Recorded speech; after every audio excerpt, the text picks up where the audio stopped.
دا کوترې چوتې ختلي دي پیشوګانو نه ځان بچ کړی دی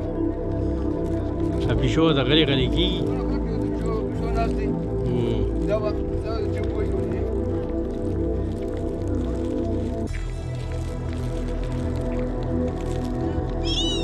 ستنو ته کوترې ختلي دي پیشو نه ځان بچ کړی دی